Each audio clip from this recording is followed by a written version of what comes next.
All right. Good evening, everyone, and welcome to another edition of my Hate Live podcast, live from Connecticut for one of the very last times. We are very closely counting down to the end of content here in Connecticut. We've got a little bit over 2 weeks left of content for you, which I'm going to run down probably for you in this very episode of Hate Live. So first of all, I want to say thank you very much for being here tonight. The camera is not exactly in the right position. Usually I put it up on my coffee table. It's on the floor, so it's a little bit different level. Hope that's okay for everyone. I was kind of rushing to get stuff done. I'll be honest with everyone. These past few weeks have been absolutely insane. And this week in particular, it seems that I go from thing to thing to thing to thing to thing to thing to thing to thing, and I just have no time to relax. I have no time to really slow down. Right now, just to give you guys an idea, I am currently trying to juggle the following.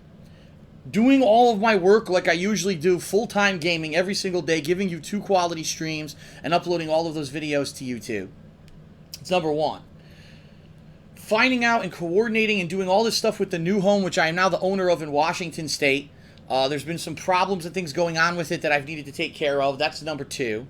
Number 3, trying to schedule out this impending move from Connecticut, where I am right now, to Washington State, and going through all of that stuff has been pretty time-consuming and treacherous.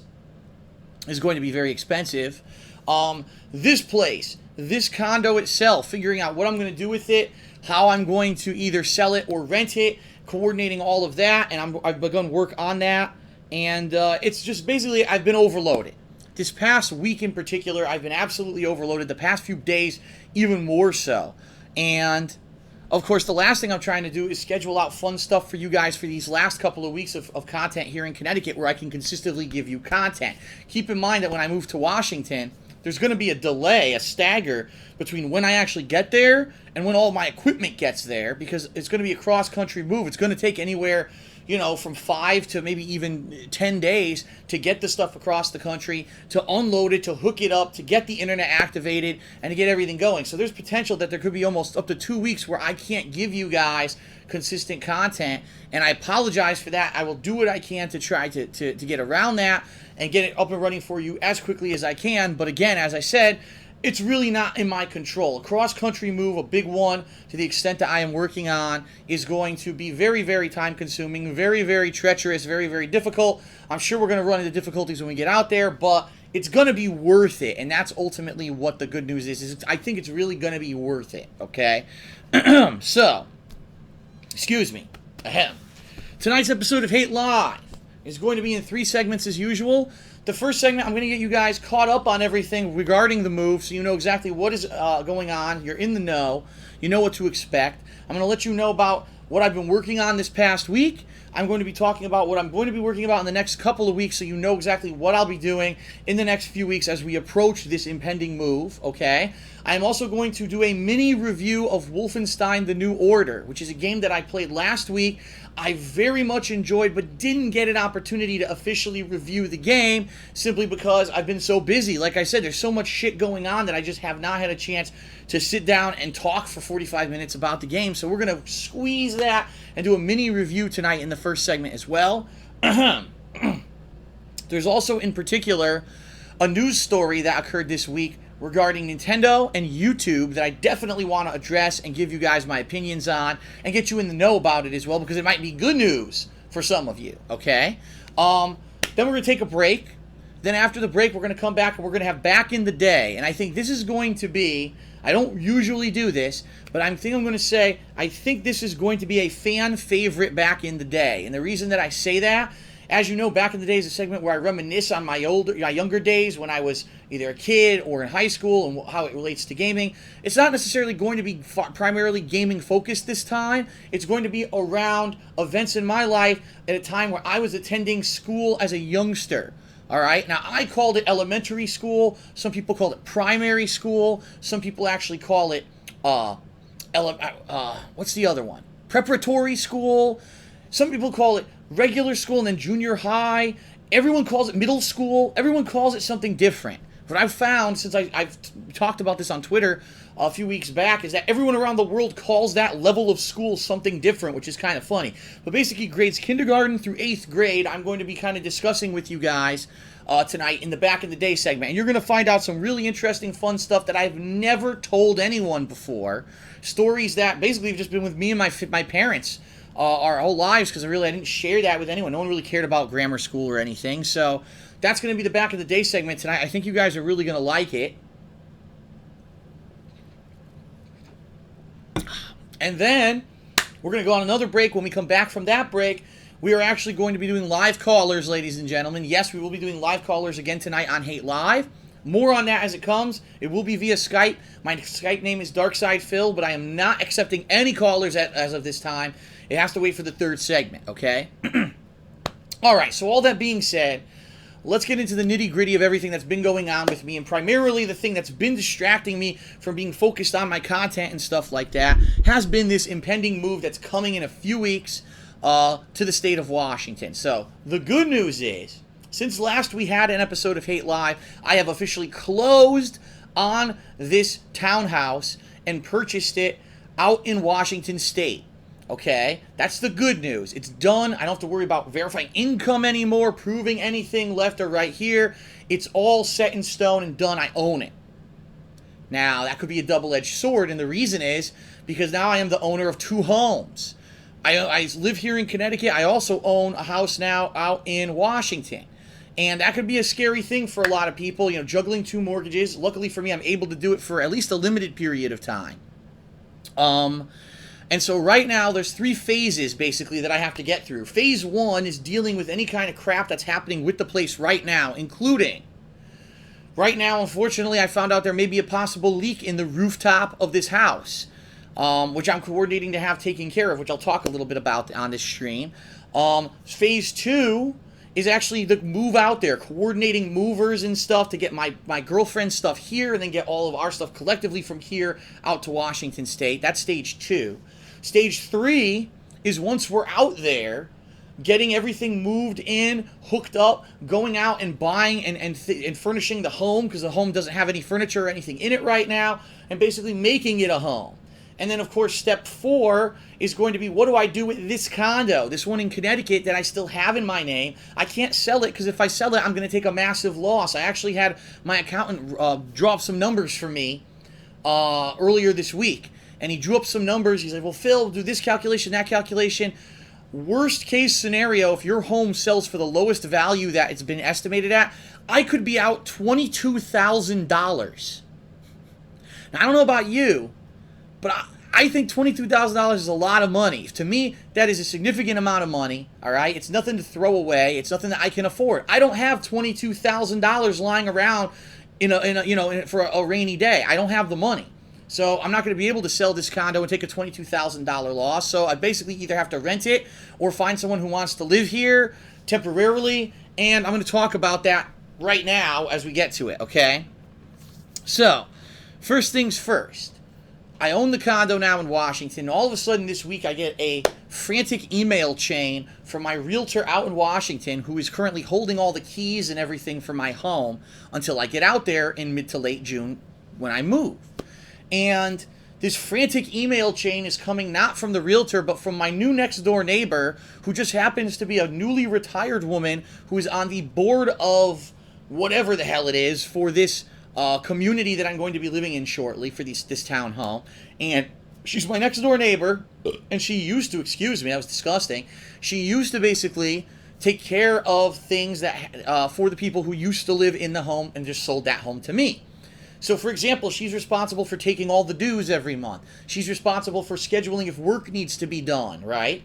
In this case, the reason she's emailing my realtor is because there may be a leak in the rooftop of my new home that's leaking into the bedroom. Apparently, the sellers, and I hate to say this, I'm going to be honest with everyone, I think the sellers pulled a fast one on everyone because they signed paperwork legally that stated that when they sold the home, they knew nothing about any leaks.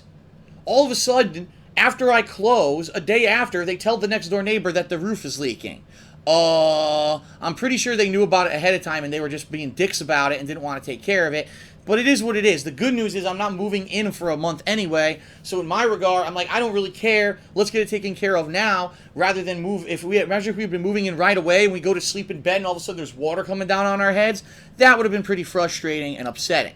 So, right now,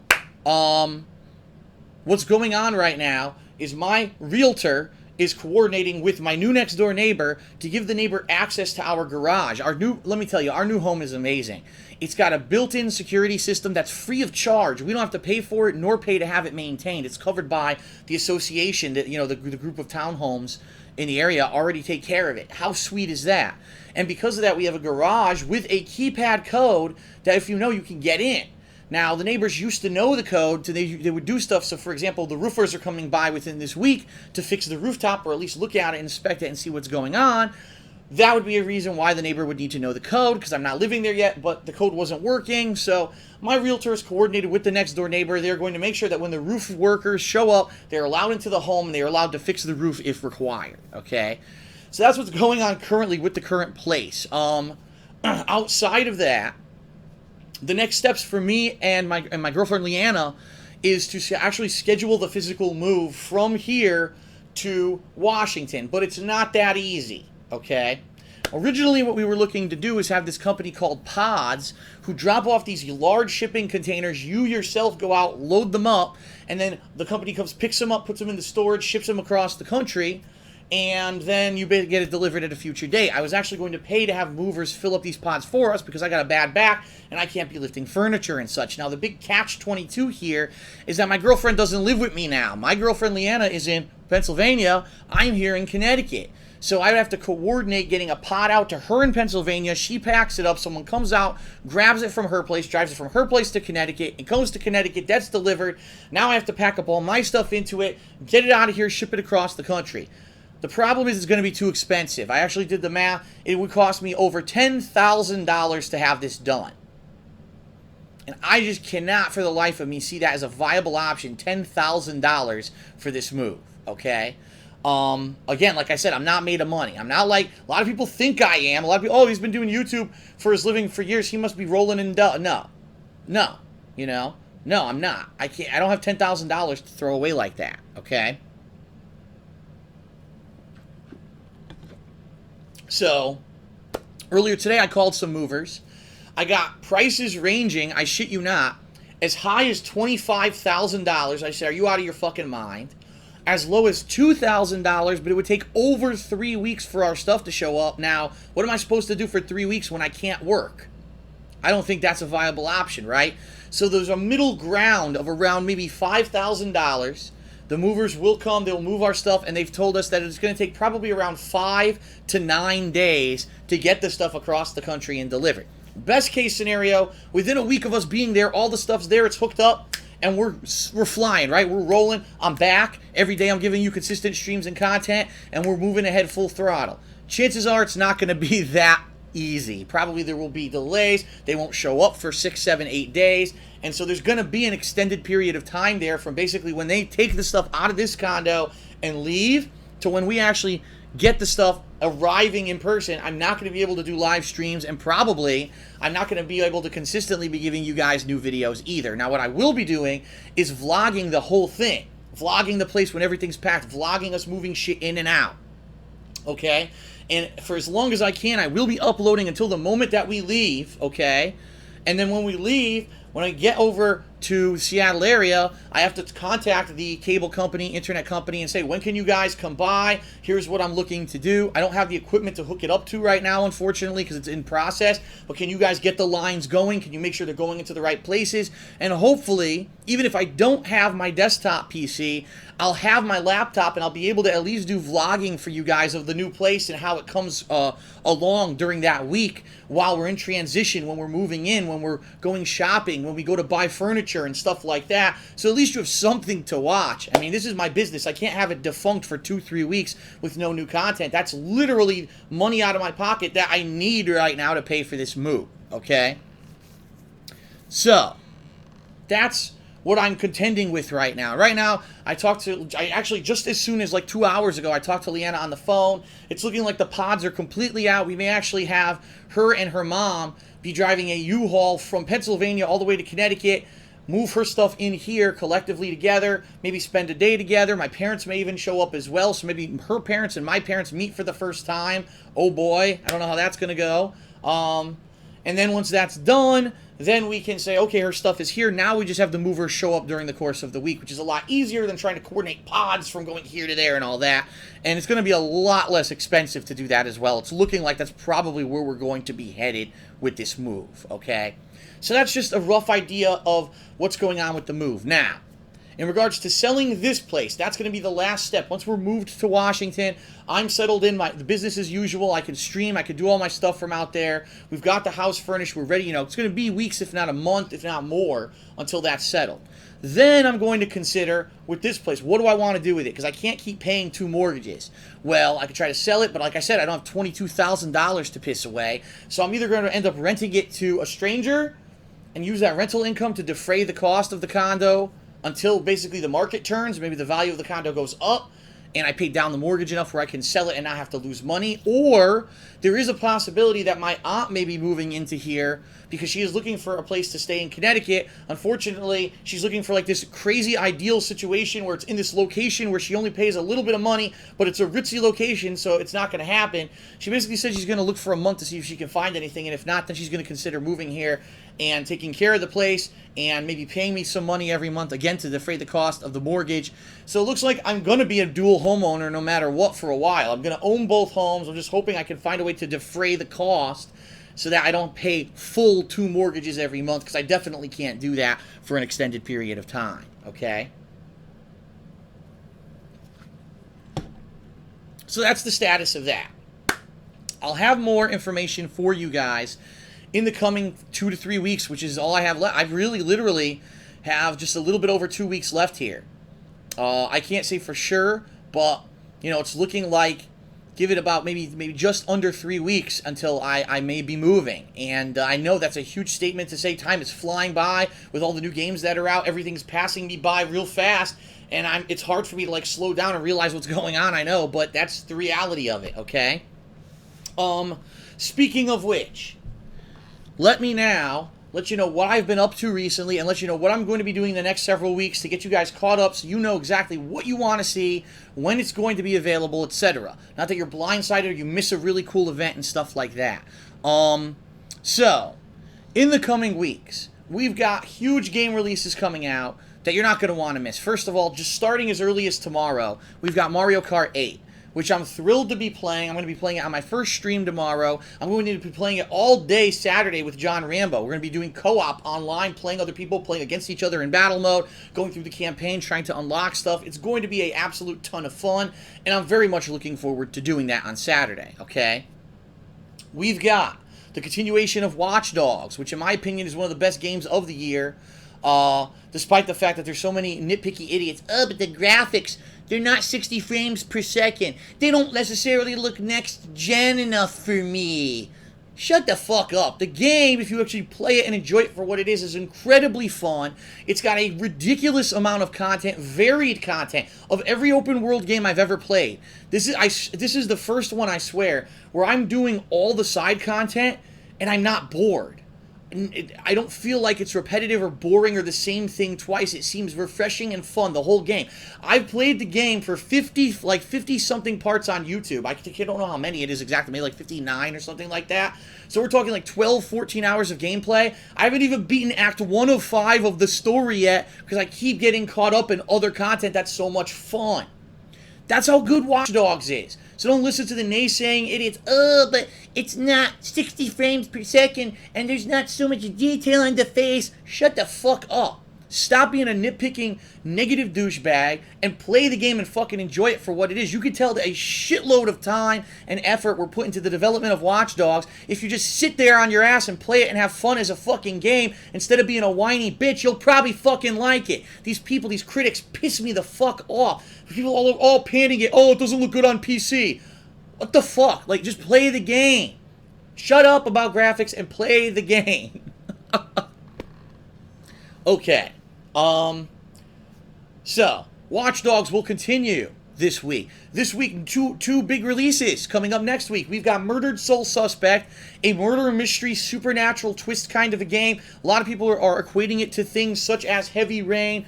Oh God, what was the one I played last year? Deadly Premonition. Like a unique combination of stuff. Indigo Prophecy. That may make it a really good kind of a hit. I'm very much looking forward to this game next week. And then paired with that, the release of Ultra Street Fighter 4. Finally, after years, a new version of Street Fighter 4. A bunch of new characters, tweaks to all the existing characters. I'm going to be playing this actively. Like, I want to check out every new character. I want to play online. I want to do everything with this game. I'm really excited. I haven't played a new Street Fighter game in years. I mean, yeah, we had Injustice, we had Killer Instinct. You know, a few years ago we had Marvel vs. Capcom, but I haven't really covered the release of Street Fighter in years, and I'm pumped, and I cannot wait for this. I'm very excited. Okay? And then the week after that is E3. So we've got E3 week where every day I'll be, like I did last year, once a day, E3 week, I'll be doing basically my recap video of everything that happened to E3 that day, covering all the important topics, giving you my take on a lot of these important topics, and I will split it up. If there are different topics that are specific, maybe I'll split it up into multiple videos, but basically daily I'll be doing a stream covering all the news from E3 that day, just like I did last year. People loved that I did that last year. I'm doing it again this year. There's a game called Enemy Front that comes out that week that I'll be checking out, and let's face it, with all the stuff I'm juggling right now, there's no way I'm going to be able to beat everything, so I'll probably be playing Mario Kart 8, Watch Dogs, Murdered Soul Suspect, Ultra Street Fighter 4, and Enemy Front that whole week. Okay.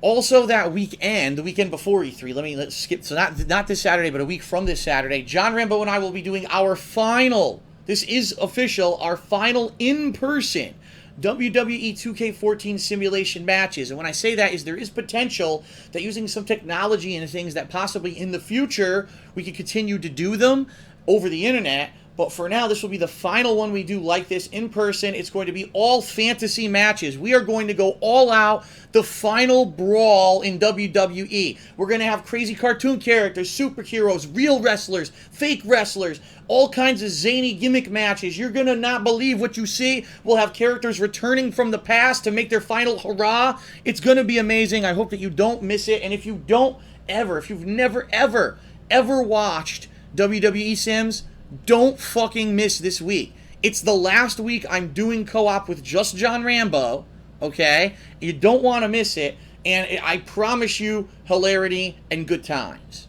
okay? And it's not very often that I do that because, as everyone knows, you barely ever get entertained by my content. It's all very stoic and serious stuff. Okay. So, don't miss that. Then, after E3 week, the final showdown, I'm calling it the final CT Throwdown, on June 14th, I'm going to have people here who I have not seen in years, including, yes, of course, John Rambo, the possibility of OJ, I'm not sure yet. I've invited Howard. He says that he may stop by, but he doesn't know if he can make it. We'll see what happens with that. My friend Justin, remember Mayor McJustin? Possibly our friend Joe. Possibly, my friend Drew, who used to play Street Fighter with us. Possibly my friend Walter, who used to play Street Fighter with us. Basically, I'm trying to get the gang back together, and there's a strong possibility we may have people coming from all the way up in Massachusetts and Rhode Island, people who I used to play Street Fighter with competitively. They call themselves, well, I used to call them the TGA crew, because we all played an arcade called Tokyo Game Action, but really they used to call themselves, that's right, ladies and gentlemen, Team Hate. That's what they were called. Team Hate. That whole hate mentality and everything kind of came from them, even though I was part of it as well. So kind of funny, right? But they may be coming, including my friend Nestor, my friend Ed, a few people who I haven't seen in years, my friend Tony B, my old friend Smooth Cat, who I used to play Street Fighter with all the time, and our old friend Ernest, who we used to play Street Fighter with all the time, may all be coming. That would be amazing if they can make it for this final Connecticut Throwdown. What can you expect on June 14th? How about a stream, live streaming here on Twitch all day long, And I mean all day long. I'm not going to stop it at all. It's going to consistently be streaming. You're going to see gameplay of Ultra Street Fighter 4. You'll probably see gameplay of other fighting games that people want to play. You're going to see live stream webcam, where I'm going to show all the people who are here what we're doing. We're going to have beer. We're going to have pizza. We're going to have fun. We're going to be shooting the shit. If you want to see Ultra Street Fighter 4 on a marathon, that's the weekend to do it. If you want to see us throw everything down for the final gauntlet, that's the day. And I'm going to be doing some stream exclusive stuff that I can't do on YouTube. I'm probably going to be showing on stream. I can't explain to you what it's going to be right now, but I have a few special things in store for you. It's going to be one day, one night only. If you can be here, you want to be here that day. I'm telling you that you will not regret it. It's going to be something you're probably going to remember for a long time. Okay? So there you have it. No, not a live sex orgy, someone just said, sick fuck. Okay, and then, literally after that's over, that's pretty much it for consistent gameplay and streams. Because starting that week of June 15th, that's the week, that's it. Everything's getting packed up. Everything's getting ready to go across the country. And that's going to be pretty much the end of consistent gameplay until I get moved into the new place. And until I finally get settled in, we got the internet on, and then I can set my office up, okay? So that's kind of it. That's the last hurrah for major streaming and gameplay in Connecticut is going to be June 14th. Now, of course, if I'm doing a streaming marathon, I'll probably upload those videos over the course of the week on YouTube. So those of you who cannot absolutely be there, but it's going to be great, okay? Now, the last thing that I want to talk about is, even though I just told you about all that stuff, right? And I know for some of you it sounds good, okay, Phil, last couple of weeks. There will or may be some things that happen that aren't exactly 100% planned. I've actually talked to a few people who I have not talked to in quite some time who've expressed the interest of coming by. One of them might actually be here this Saturday, so we'll see. I don't want to say anything just in case it doesn't come together, but people who basically, I used to be friends with a lot. I used to hang out with them all the time, and then I kind of fell out of friendship with them, not because we hate each other, but just because that's life. I got busy with stuff, they got busy with stuff, we kind of drifted apart, but there's a few people. One of them is actually Howard. I did say to Howard, I would really love it if he could make it either this Saturday or next Saturday. If he cannot make it on June 14th, please come by one of the other Saturdays, so he, me, and Rambo can kind of sit here on the couch and do a special stream where we want to just sit here and shoot the shit and reminisce about stuff. Maybe our favorite stuff we ever did on YouTube and stuff like that. That would be a great show, but I need to get Howard out of his house and over here, and that's the problem increasingly these days. He's not available ever for anything. It was a miracle when we actually got him to show up for the Winter Olympics stuff back in, February or March. So, fingers crossed, everyone, for the return of Howard. But from time to time, every couple days, you may see someone coming by to be part of gameplay that normally they wouldn't have been, okay? I just want to warn everyone, what the hell, Phil was doing a playthrough, all of a sudden there's someone here and they're playing with him or they're doing co-commentary. It may happen. I'm not saying 100% it's going to happen. I'm saying there's a strong chance when, a lot of people, when they got wind that I'm finally leaving Connecticut, they're like, damn, we kind of want to hang out for, if we could one last time, and that might be coming up, okay? All right, so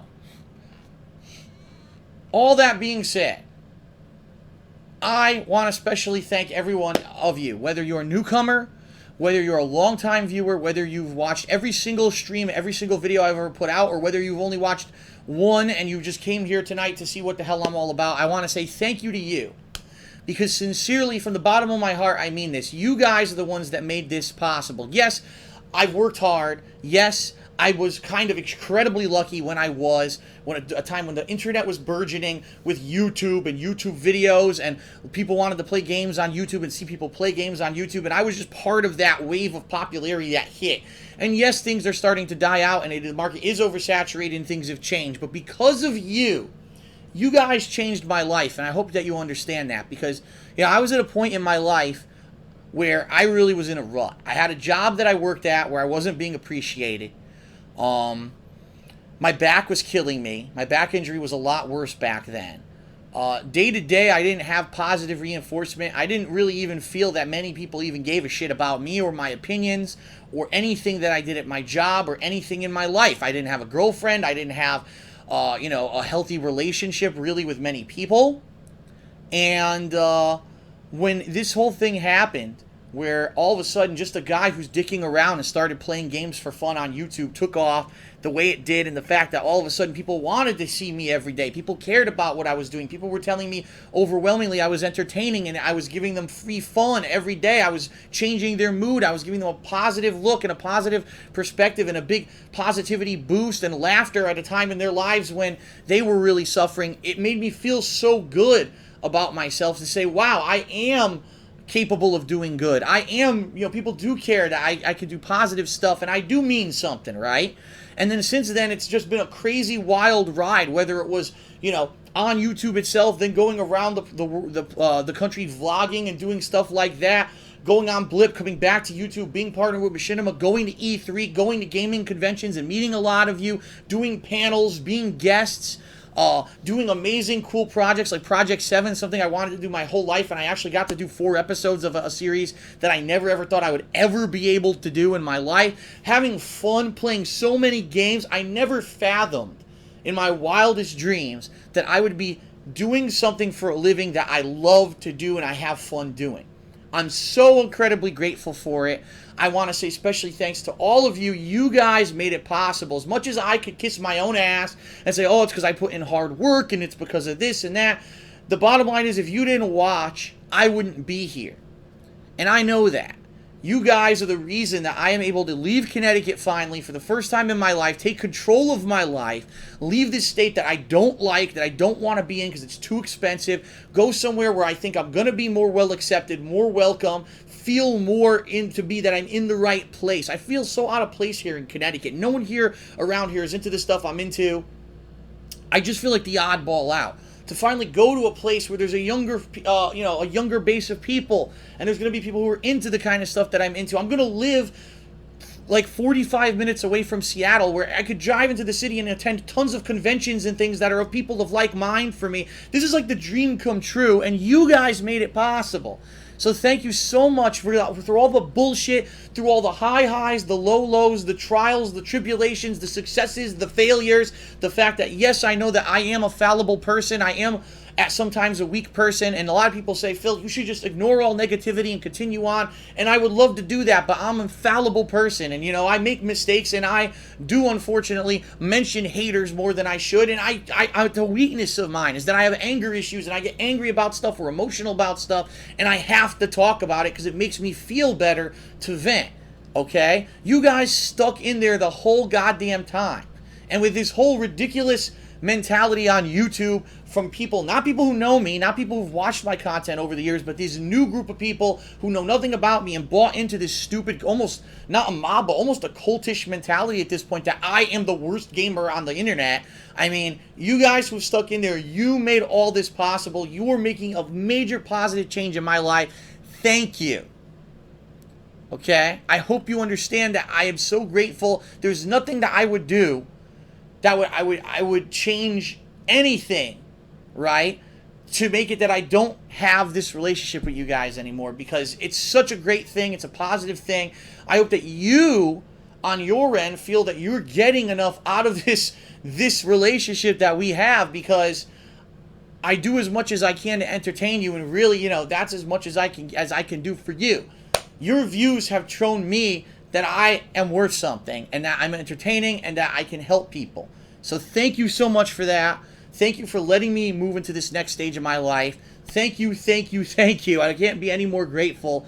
And again, only positive stuff from here. Once we get to this new place, new office, new layouts, new filming locations, new series, new everything coming very shortly. Thank you. All right.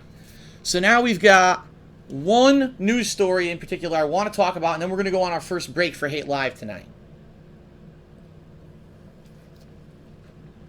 Okay, excuse me. So, the one big news story that came out this week, and there were a few. Oh, Vince McMahon lost $750 million. I'll talk about that on Smart Guys. It's actually not even big news. The biggest news for me this week is both positive and negative, depending on your perspective. If you guys remember, back in December, YouTube made a huge across-the-board shift in their copyright policy.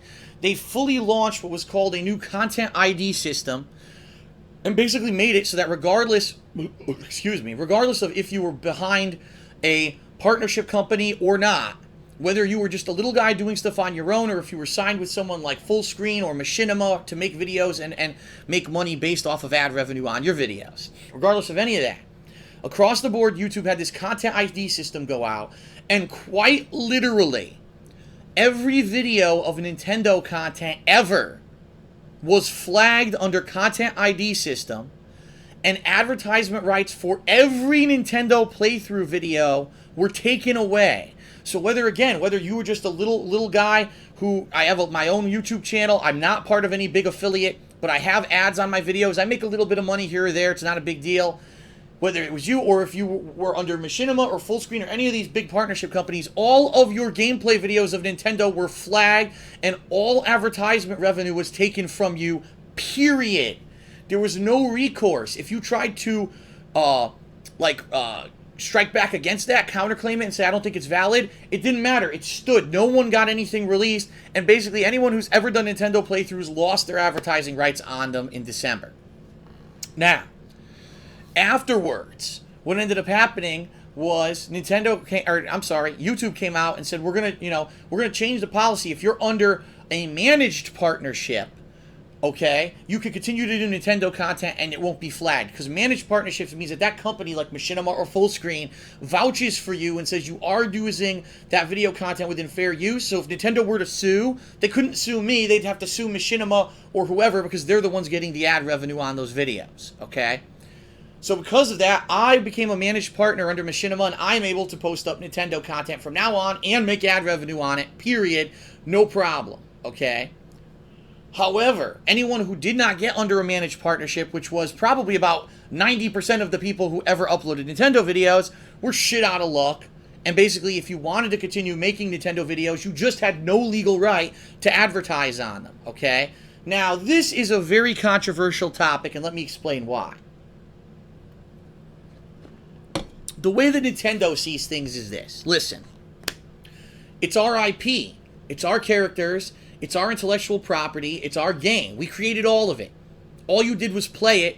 Therefore, we own everything. And if you make a video of it, it's our legal property to put ads on. We're not going to sue you. We're not going to take your video down off of YouTube. But we're going to take any ad revenue that could possibly be made from it, because we're Nintendo and we own those characters and we own that game. Okay? The other side of the coin, the Let's Players, the people who are just playing the game, saying, now wait a minute. First of all, out of all the companies on the planet, Nintendo is the only, I'm going to repeat that, Nintendo is the only game developer on planet Earth who have made it known that they want to take ad revenue from Let's Players.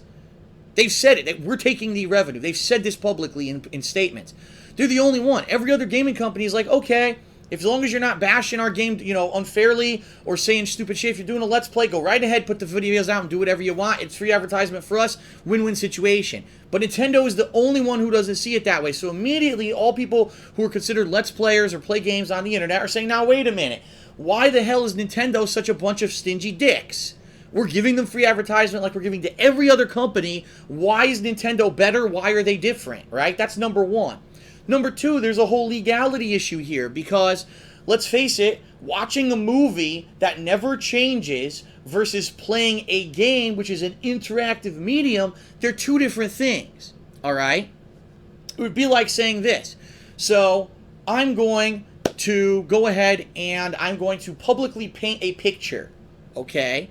Now, I'm going to do it in public on a stage, and I'm going to be doing it artistically. I've seen this on TV, like on America's Got Talent, these guys do it, right? Speed painting or whatever.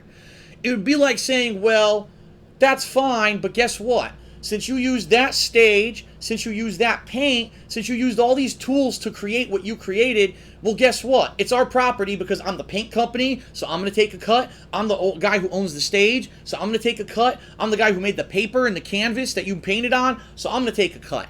How is that legal? And the answer is it's not in that realm. It seems that the reason right now is because it's a gray area with the internet, this burgeoning technology of the internet and YouTube, that all the copyright, IP law, it's all gray area. What's covered and what's not. No one seems to know, and no one's actually pushed it so that it would go to court so we could find this out. There are a lot of Let's Players, I'm one of them, who will go out there and tell you, I fully believe that when you create a Let's Play of a video game, that is your legal property. Because guess what? Yes, Nintendo made the game. Nintendo invented Mario. Nintendo invented the Wii U. But when I physically lift up my controller and I choose to press the start button, and then I choose to move Mario in a certain way, and I choose to do this and this, these are all my decisions I'm controlling. Nintendo didn't make me do that stuff. Sure, it's within the realms of confinement that maybe Nintendo put on the game, but I'm the creative person. I am the artist who is creating that transformative work by recording my gameplay. In addition, I'm providing live commentary that even further diversifies the content. So for Nintendo to say, we fully own a video that you make of one of our video games, in my opinion, doesn't have a legal leg to fucking stand on. And again, the only reason that Nintendo is able to do this on YouTube is because no one ever has taken this to court. So, I just gave you a shitload of background.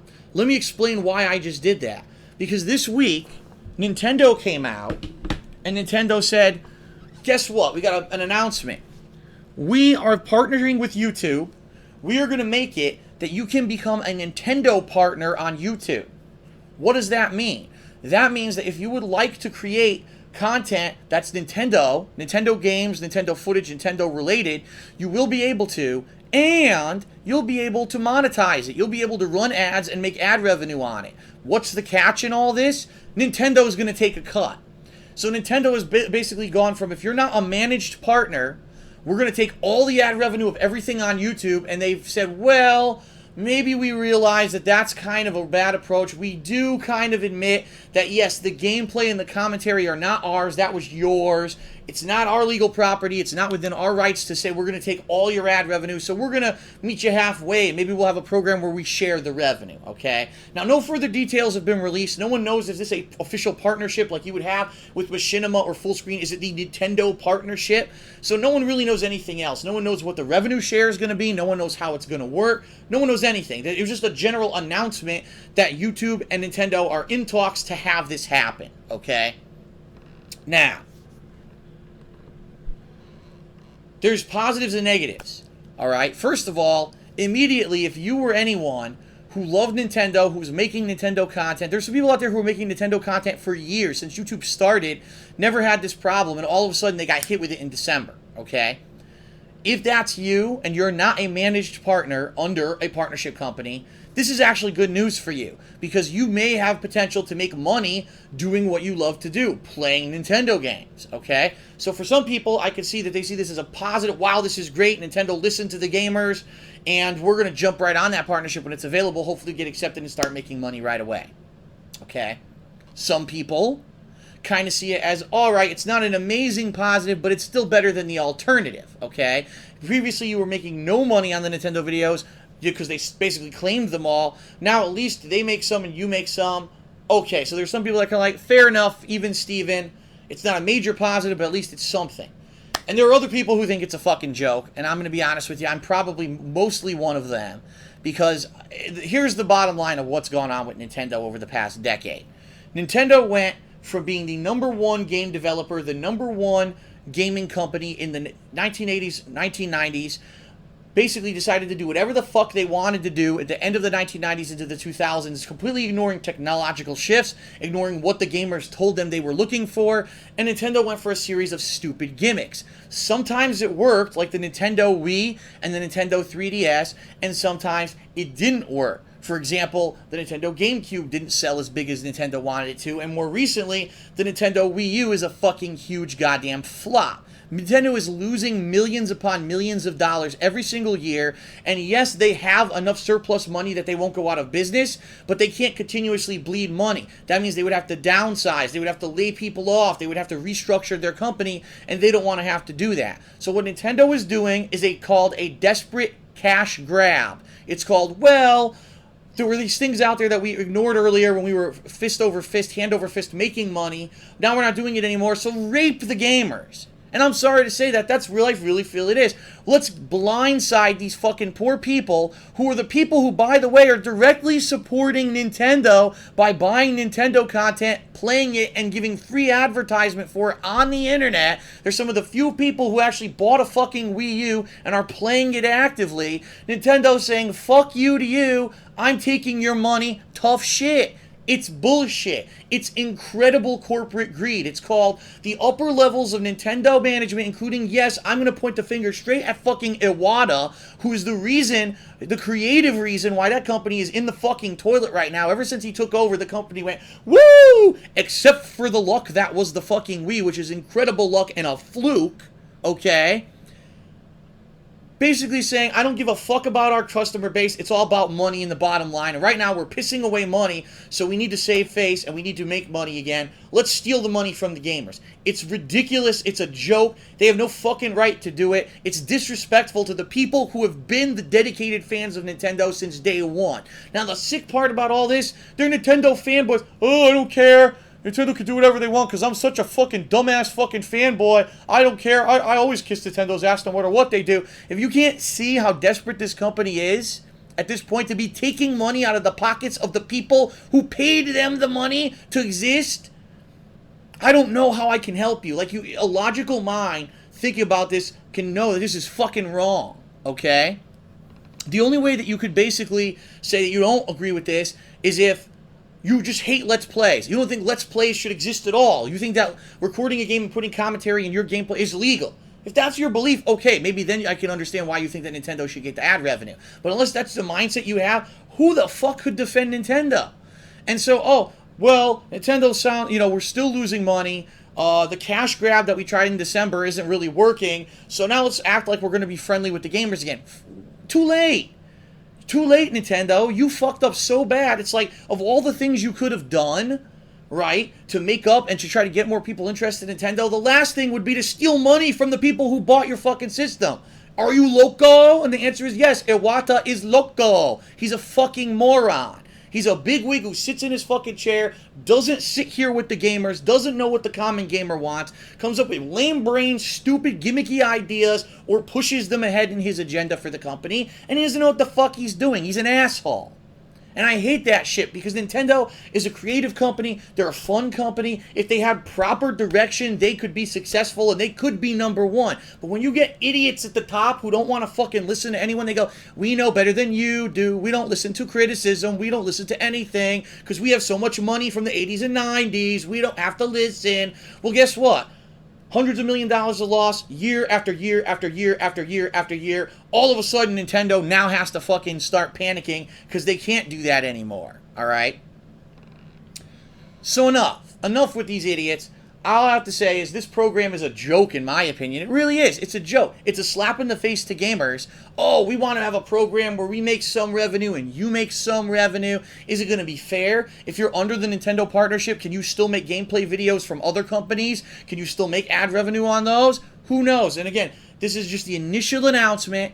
There's been no further detail given, but from the initial announcement, it looks like a fucking joke, at least in my opinion.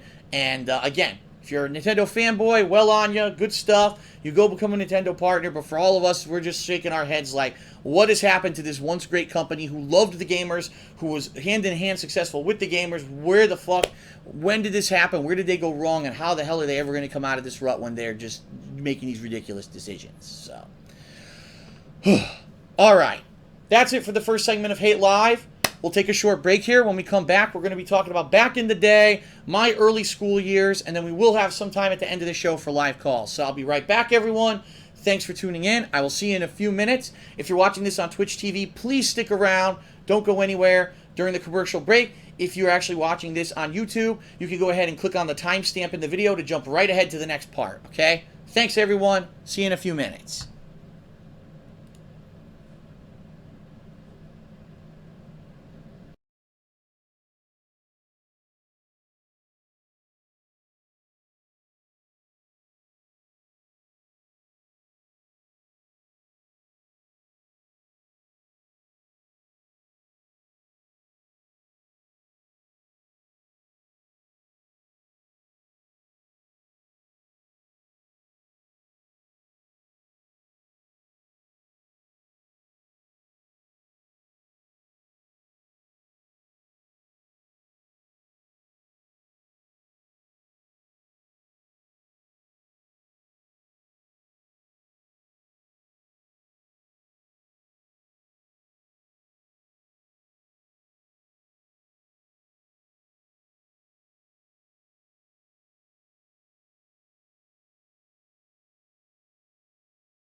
I goofed up. I gotta do this.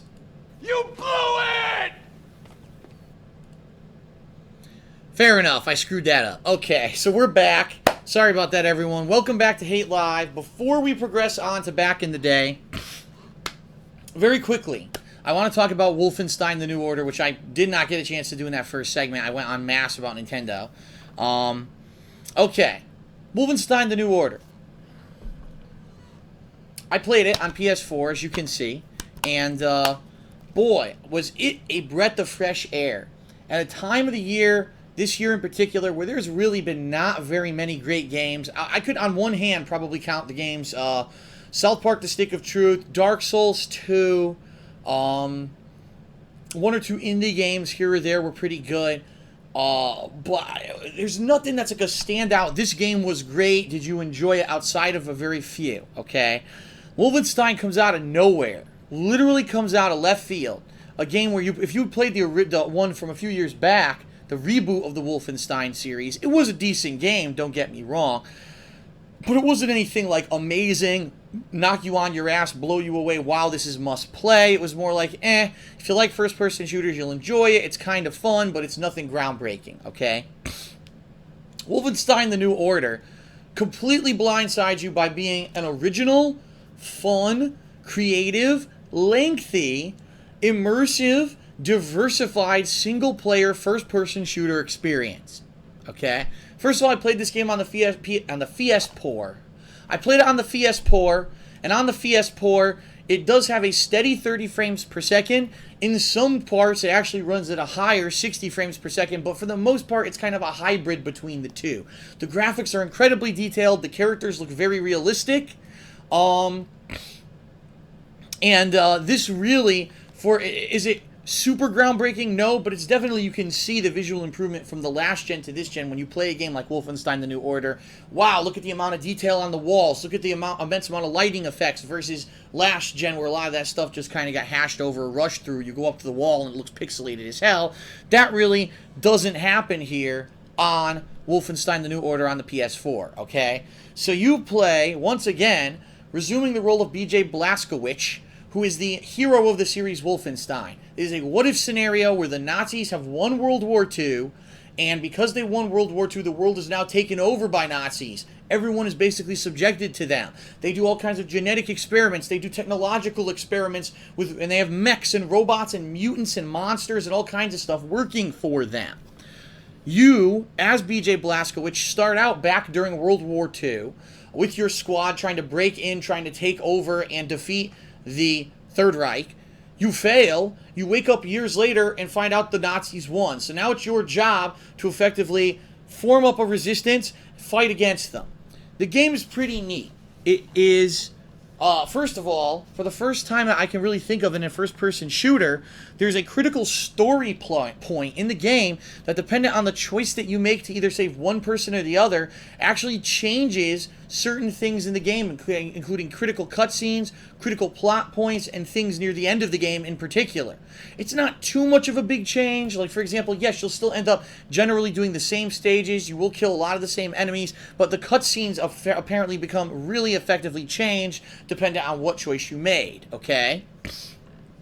And so the game itself alternates between you being in this resistance hideout and interacting with all the characters who are part of the resistance, learning about them, about their personalities, their pasts, and combines that with fun, varied gameplay. Whether you're going through the sewers, sneaking around, trying to find a way into an underground facility, whether you're going to certain missions to try to take out Nazi power sources, or to steal a U-boat, or to do different kinds of stuff like that. It's incredibly fun, and again, like previous Wolfenstein games, it's a unique combination of like classic military FPS combined with this futuristic technology, because in the world of Wolfenstein, the Nazis somehow were able to get this crazy futuristic tech.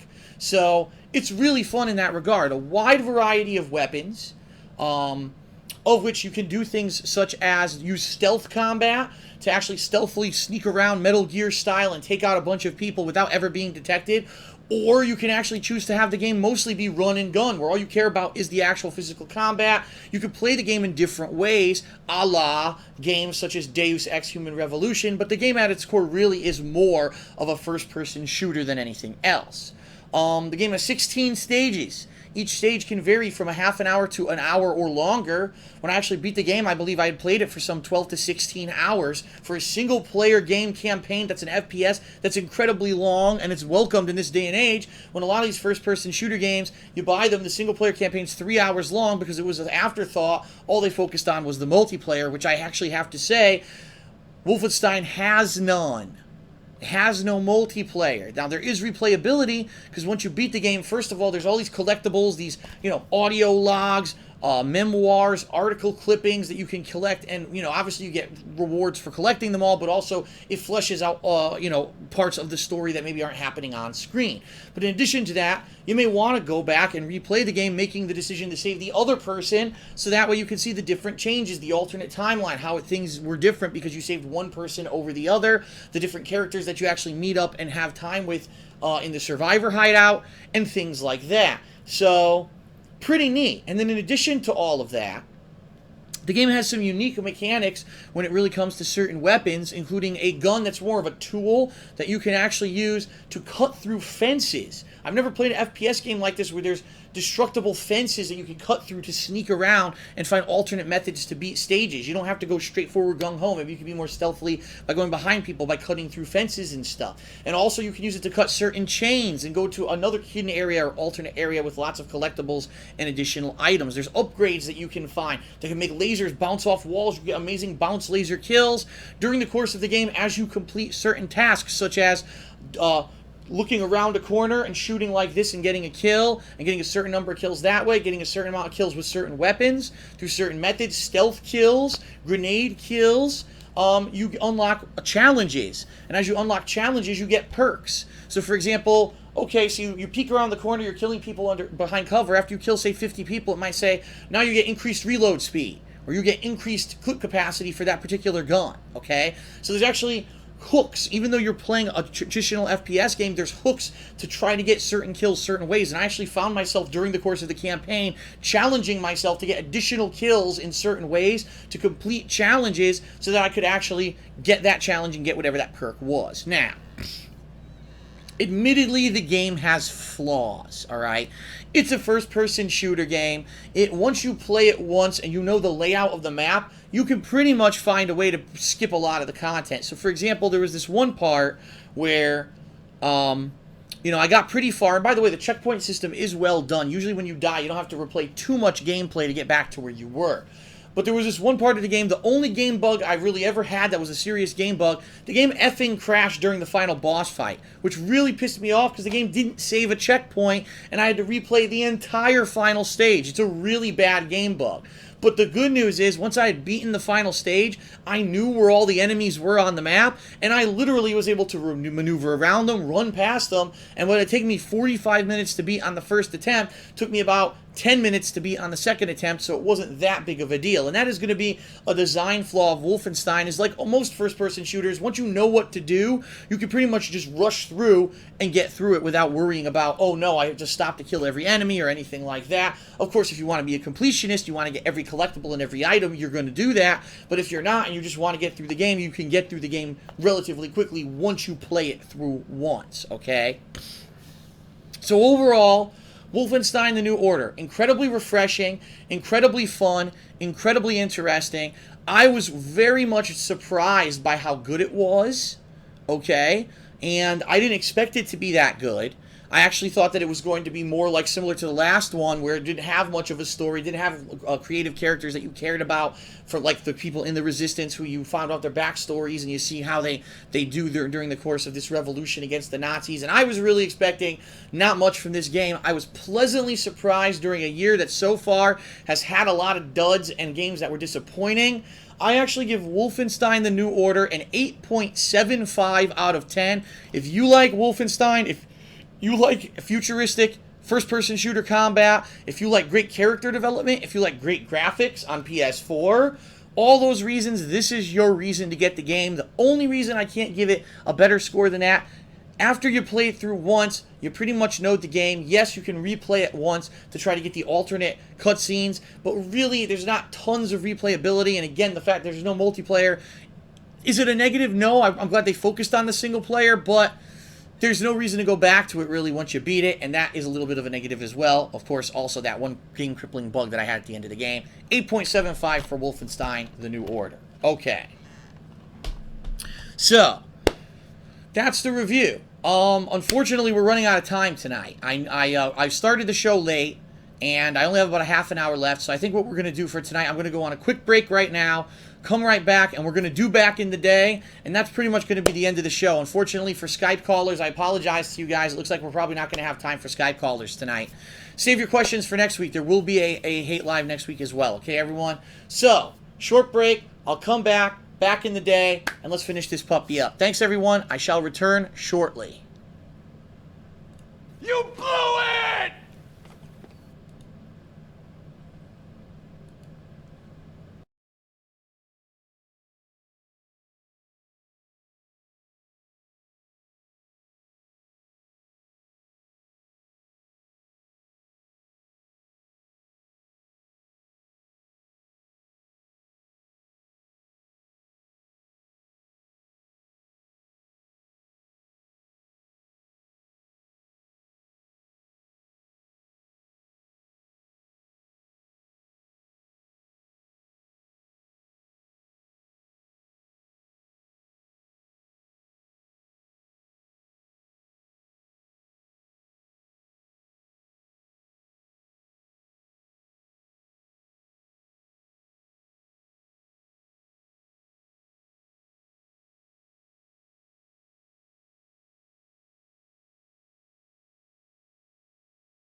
acquired, destroy, destroy, destroy. Okay, everyone, time for the third and final segment of the night. Back in the day, I apologize, we do not have time for live Skype callers this week. Next week, we will return back to a normal schedule where hopefully I'll be on time and we'll be able to do it. But today I want to reveal to you some stuff about my past that I've never really talked about in the past, which is my grammar school, elementary school, primary school, grade school, whatever you call it. I found, around the world, everyone seems to call it something different. Preparatory school, middle school, junior high. I want to talk to you guys about that time period in my life. And what I'm talking primarily about is around kindergarten, first grade, all the way up until, say, about 8th grade, okay? And so, let's talk. When I was growing up, I know it was a big a thing of contention and debate amongst my parents what I should do for school. Should I go to public school? Should I go to private school? What should it be?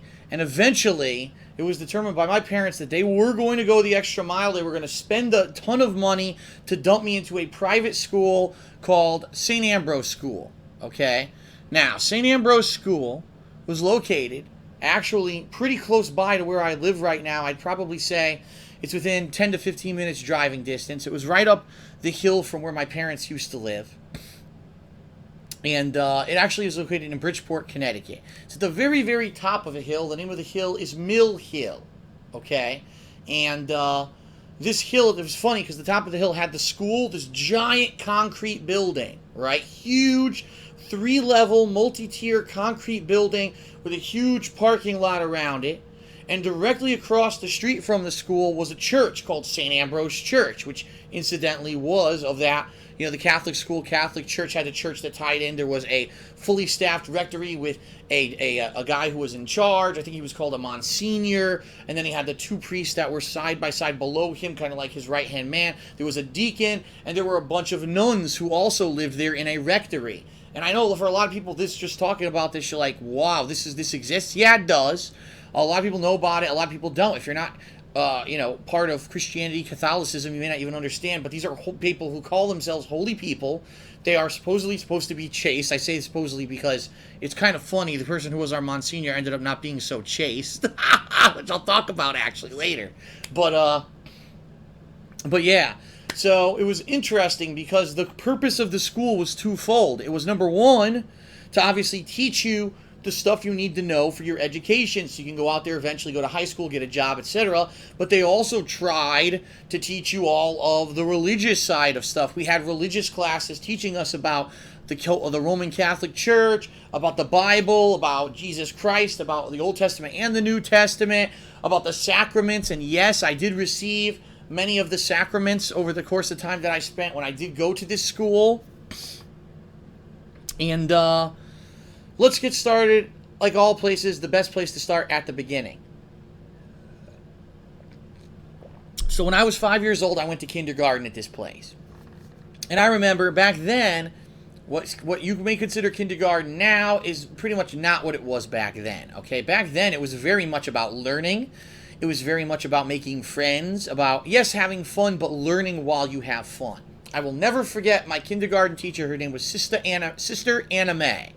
Old school woman, very old, elderly, had the habit, the full nun's habit going back. She always wore the very conservative uniform of a nun, clothing, right?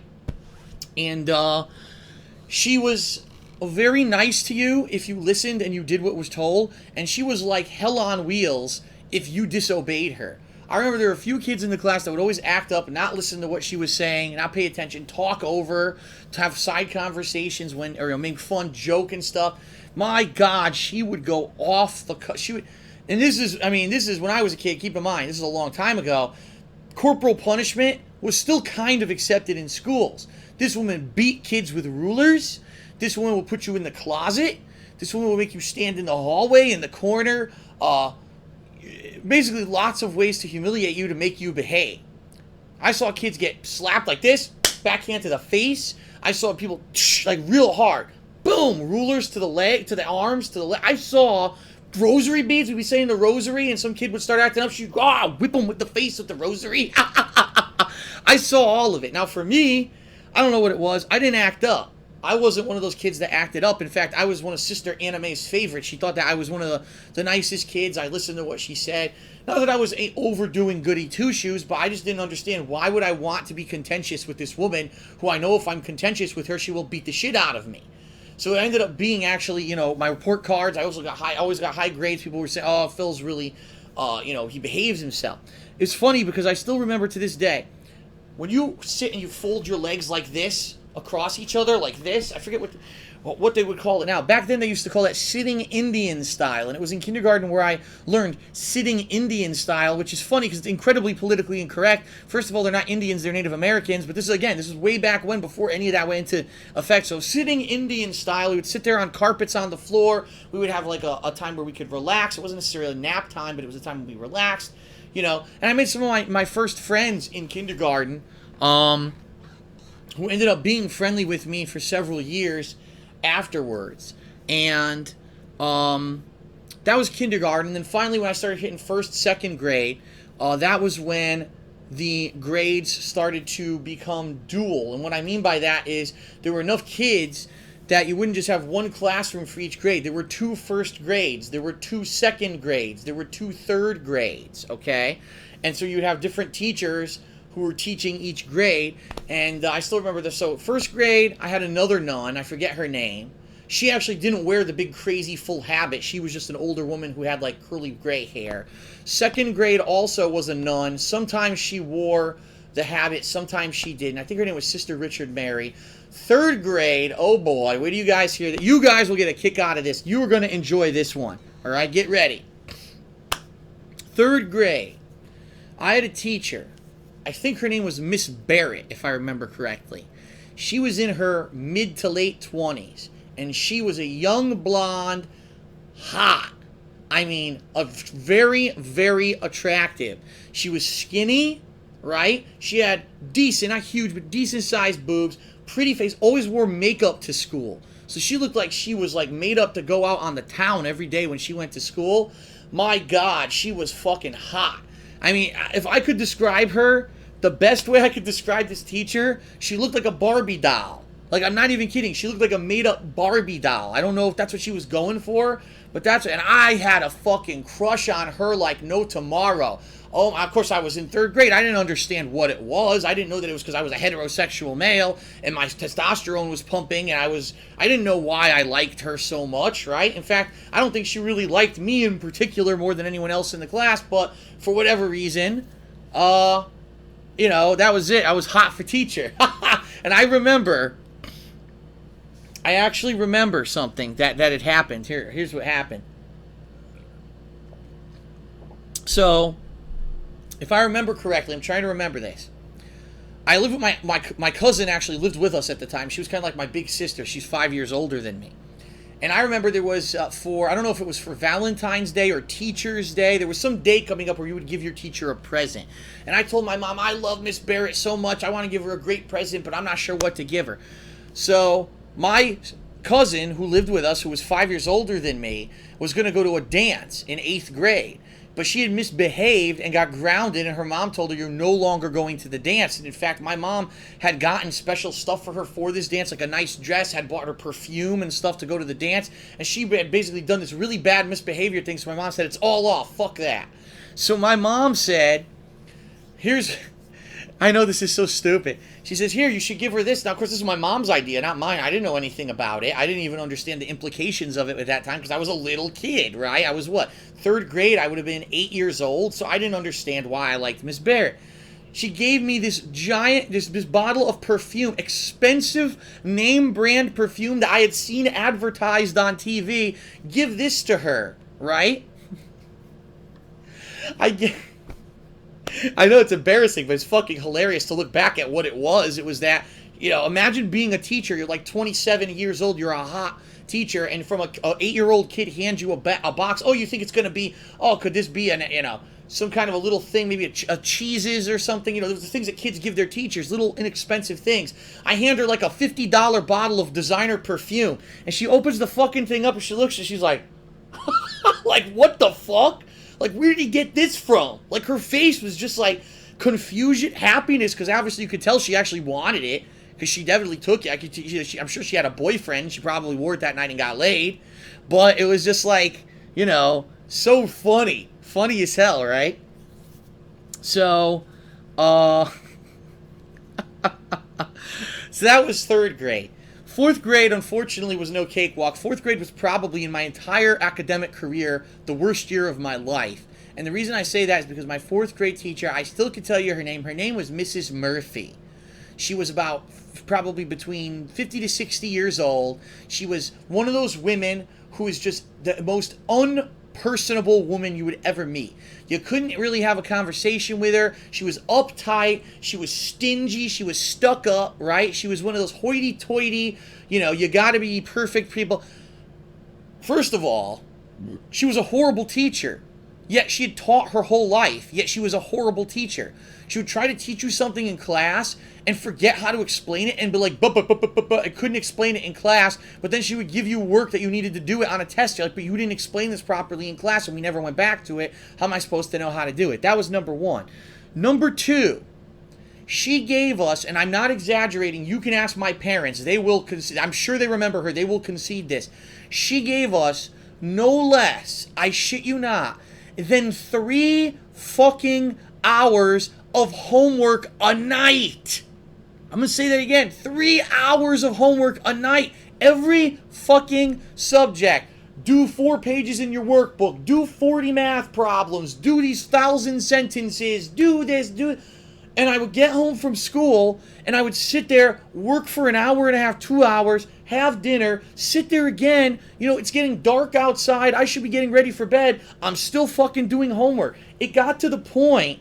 Now, keep in mind that I was one of the students. My parents always tried to motivate me to do well, be one of the best. And I was. In my school, I was always one of the best. I wasn't always necessarily number one, but I was always one of the best when it came to grades-wise, because I did the extra effort. I put in a lot of effort to make things turn out well.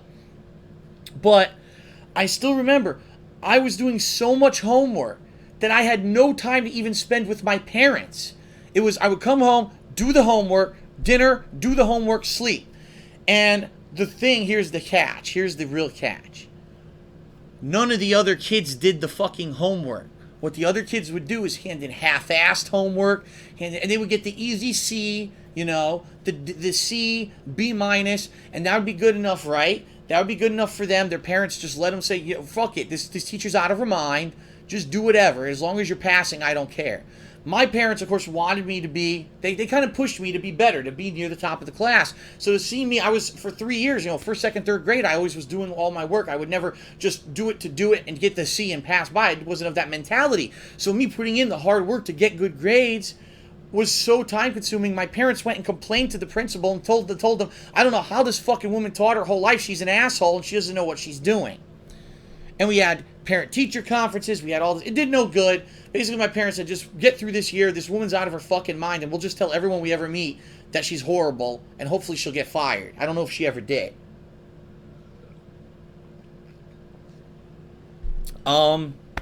Fifth grade, I had another nun. Sister Teresa Petz. I had 5th grade. She was a very elderly woman. And then Sister Teresa Colton, I had in 6th grade. Now, this is what gets me. And I mean, I'm talking out of my ass right now. I need you guys to understand. What convinces young women to become sisters or nuns? I don't know. Because she was probably, I'd say, late 20s, early 30s. And I'll tell you, if this woman had actually made herself up and or dressed nicely, or, you know what I mean, nice hair, she would have been a pretty young woman. And for whatever reason, she decided to be a nun. Now, if you guys don't know, in the Catholic Church, when you are a nun, you can't have sex, you can't get married, you can't have any kind of relations with a man, any kind of a romantic relationship, period. The whole thing is supposed to be you are in love with God, and you are servitude to God, and that's your whole life. I certainly could never choose that, because I'm not a strong enough person to abstain from sex my whole life. I don't know how on earth or why on earth this woman did, but she did. But anyway, I remember, I'm trying to think, some things that in particular that stood out for that year, 6th grade. I remember there was a science fair. And for the science fair, I had become infatuated with The Lion King, ladies and gentlemen. The Lion King at the time had come out. It was the biggest fucking movie ever, the highest grossing animated movie ever made. I went and saw it 3 times in the theaters. I bought the soundtrack. I sang. I played the video games. I had the t-shirts. I had a mug that was The Lion King. I had all the Lion King toys from Burger King. I had Lion King underpants. I had Lion King toilet paper. Everything was motherfucking Lion King.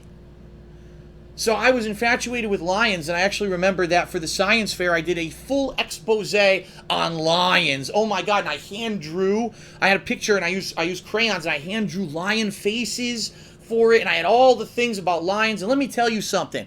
Lions are not nice creatures. Holy shit. Do you guys know the real story about lions? The male lion, the alpha male, the king of the pride, does nothing. All he does is fuck the women. I'm not kidding. This is what the alpha male does. He fucks all day. The women come, he fucks the women, and then the other women who aren't fucking go out and do all the hunting, all the raising of the family, get all the food for everyone. They do all the fucking work, and the king of the pride fucks his way to the top. Holy shit. What the hell kind of a life, man? So anyway, that was 6th grade. And in 7th grade, I remember I had this teacher who I didn't necessarily not like her, but for whatever reason, she always had a bug up her ass about kids. Like, if a kid rubbed her the wrong way or if she was PMSing that day, you better stay the fuck out of her way. It was funny because some days she was very, very nice, and all of a sudden one day she'd be like fucking ripping pissed at everyone. You're like, what's going on here? Her name was Mrs. Golias. I still remember.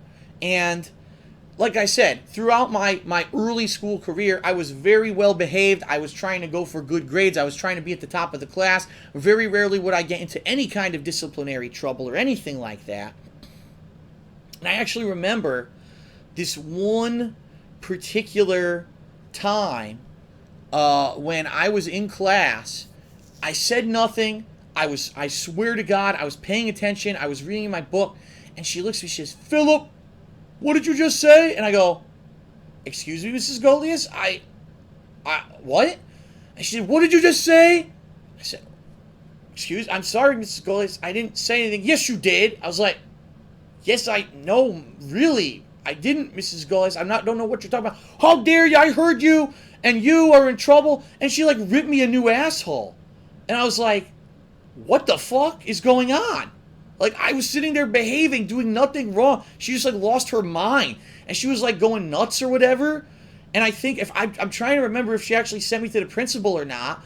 And if I remember correctly, I went to the principal, and the principal was like, "What the hell are you doing here?" I was like, "I have no idea. I don't know what just happened." I was like, "I don't know what's happening. I really don't." And I actually remember there were a few times that she did that to me. And I don't know if there was someone who she thought sounded like me, and she always thought that it was me. And I remember that one time, you have parent-teacher conferences, and every year, she told my parents that I must have had some kind of attitude problem, and that I was getting into arguments for her in class. I wasn't. What are you talking about? Arguing? I was like, I don't know what you're talking about. It was nuts. I don't know. I honestly think that she had some kind of a hormonal imbalance, and she heard shit or something. I don't know. Really weird. So, some really quirky things about the school. Number one, we didn't have a playground. What we had was a concrete fucking parking lot. That's right. Oh, it's recess time, everyone. Go outside. By the way, if you fall, you're probably going to lose a fucking limb or scrape your face off because you're playing on concrete. Yeah, we played on hard-ass fucking pavement. That's what we played our playgrounds on. We had no grass at all. And traditionally, I remember we would do different things. We would play softball. We would play dodgeball. We would do football was big. It's between 6th to 8th grade. Football was big. Touch football, of course.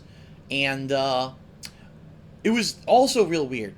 Early in the morning when you're lining up for school, they wouldn't let you in the building. Imagine if your school in the morning wouldn't let you in. They wouldn't let us in until a bell rang, and then they would corral us in like cattle into our little classrooms. I don't know why they would not let us in the building at the beginning of the day. They always made you wait outside and then rang the bell and then everyone went in at once. It was very confusing to everyone. I don't think they ever had an explanation. So in the summer, you better not wear too much clothing because you're going to sweat your fucking balls off. In the winter, you better have 7 layers on because you're going to freeze your ass off, and very rarely would they let you in before this bell. Really odd. Another weird, quirky thing about our school, we didn't have lockers.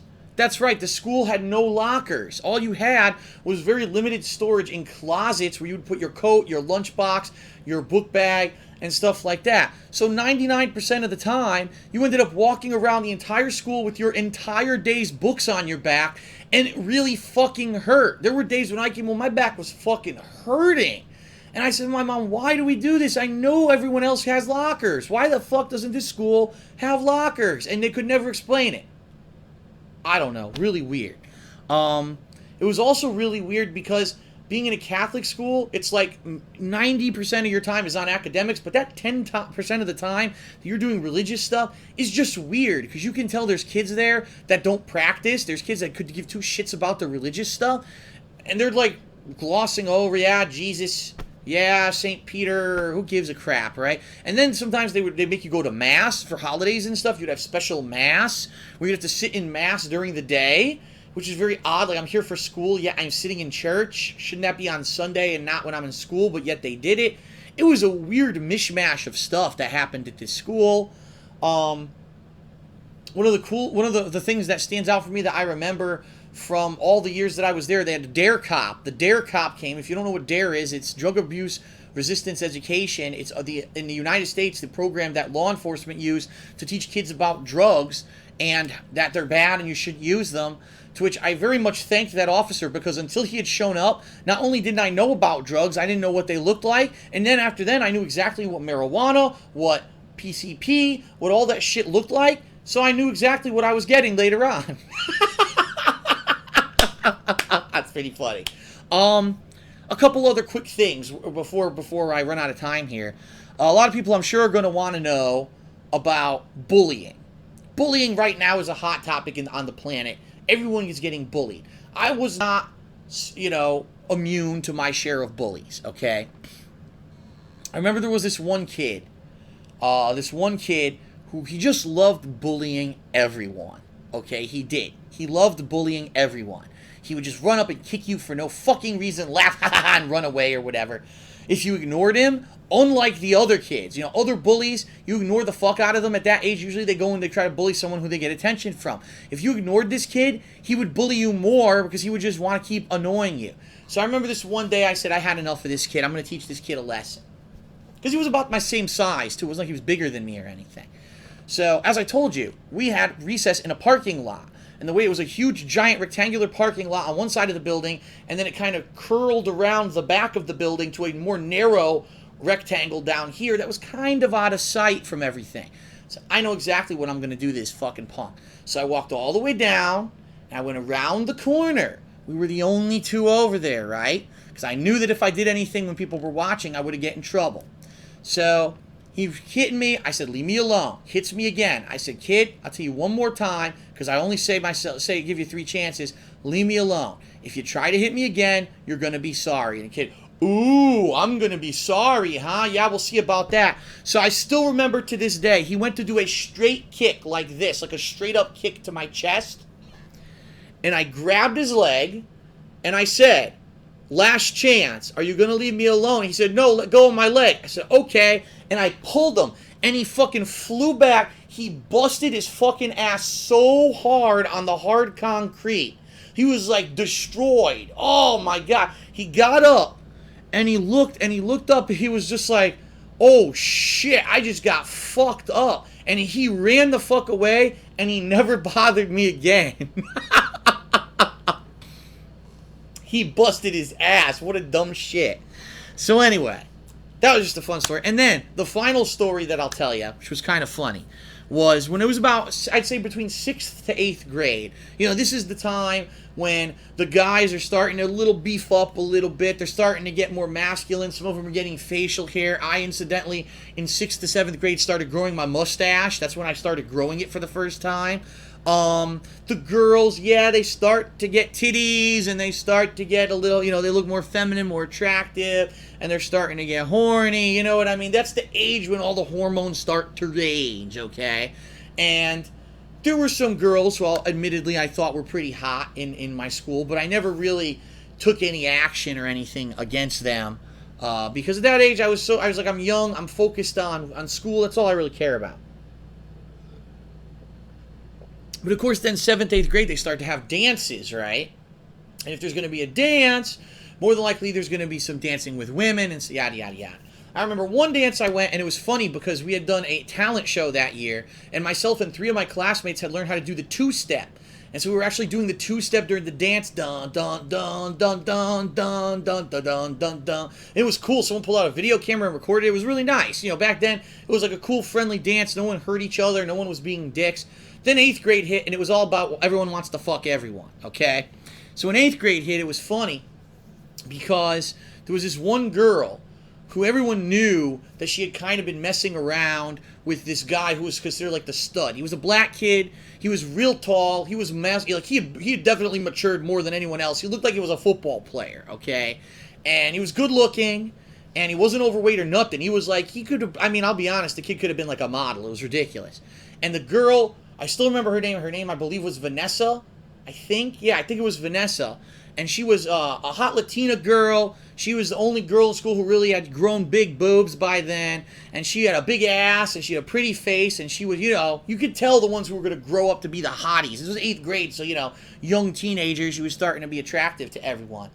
And I remember that everyone kind of knew that they had been making out and maybe or doing something else or whatever. But then apparently they stopped for whatever reason. Okay? And then it was like, people were like, oh, fair game. Everyone could try to get with her. And I remember dudes would like make comments to her in class and ask her out, and she would shoot them down and make fun of them, and everyone would laugh. Ah, ha, ha, ha, that idiot. He got the courage to ask her out, and she turned them down. Ha, ha, ha, ha. So I was the kind of guy I didn't give a shit. I told you, through my whole school career, I really didn't give two shits about any of that stuff. I did. So in 8th grade, I remember there was this one day when, for whatever reason, it was like dress down day. And I dressed up nicely for the time. I have no recollection right now what I wore. I remember I had a baseball cap. I don't remember how I wore it. I think I wore it backwards or something. I don't remember anything else about how I dressed. And it was dress down day, and we were doing a outdoor physical activity. Once a year, they would usually do this special event. Oh, look how physically fit our kids are. We're going to show off for some thing that our kids are physically fit. And so they had this event. And I remember during the event, I was doing very physical things. Back then, I had no weight on me at all. I was a string bean, right? Very athletic, very skinny. And at the end of the event, I remember the girl was on my team for whatever event we were doing, some kind of athletic event. And we were, tagging, and we were having fun and doing stuff. And she was, kind of almost a little flirting with me, which is kind of funny. And after the event, I remember we had a dance later on that week. And at the dance, so here I am, I'm out on the dance floor. The girl, out of nowhere, comes up to me and says, let's dance. And she pulls me out to the dance floor. I swear to God this happened. She was grinding all on me. And I was like, what the fuck? Like, I didn't expect that. And everyone, all the dudes looked over. They were like, like they didn't know what was going on. And then it was funny because the next day, when we all went back to school, actually, I don't know if it was the next day. I think that was a Friday, so it probably would have been Monday. The kid who used to, go out with her, who was kind of the big dude, the head dude of all, like the alpha male of the class, was hanging out with all the dudes, and he's like, so, did you guys, did you see what happened on Friday? And they were all like playing off, no, she didn't dance with Phil. She didn't do nothing like that, right? And he goes, no, you don't understand. Like, I still talk to her. I'm friends with her, and she wants to go out with him. She thinks he's hot and all this. And the guys were like, what the fuck, bullshit? No. It was so funny. Like, they wouldn't believe that I was the guy who got the girl, who the girl found attractive, because they thought they were all the in-crowd, the big masculine dudes who had been trying to get with her. Quite honestly, you want to know the truth? I think it was because I was the guy in the class who didn't try to get with her that she found attractive, someone who was hard to get, right? And I actually remember I got her number. Which back then, again, 8th grade, I didn't care about girlfriend back then. I was so young, right? I got her freaking number. And I actually called her once or twice during the summer. Nothing came of it, though. Nothing ever came of it, unfortunately. And, I remember I called her a few times. We never really got together, got to do anything that summer. I never saw her again anyway because, I never saw her because I was going to a different high school or whatever than she was. And then later on, a few years later, I saw her walking through the mall and she had a couple kids. And I was like, oh boy, well, at that point I was like, early 20s. I was like, well, I don't want to have kids now, so I'm glad maybe, whatever. But I just thought it was funny that out of all the people in this, the one guy who doesn't try, the one guy who literally is like the guy who focuses on his grades, and, I was kind of not, I don't want to say the goody two-shoes, but I was the guy who never got into trouble or anything. I wasn't part of the cool class, the cool kids, the clique, who all were friends and all tried to ask out the hot girls and stuff, and I was the one who got the attention. Don't worry, that doesn't happen any other time in life, but at that point, that was pretty funny to me, so. All right. Well, everyone, that is it for Hate Live tonight. I thank you for joining me. I apologize we did not have time for call-ins. Next week, we'll do another edition of Hate Live where I promise I will do everything in my power to make sure we do have time for call-ins, okay? And that is it. So, thank you very much for watching. I'll see you next week on Hate Live. We've got tons of new great content coming up for you in the next few days. So don't go anywhere. Stick around. The next couple of weeks are going to be amazing leading into my eventual move to Washington. I thank you very much for following along, for watching. Have a good night, everyone, whether you're watching on Twitch or on YouTube. Peace out, and I'll see you next week for another edition of Hate Live. Have a good night.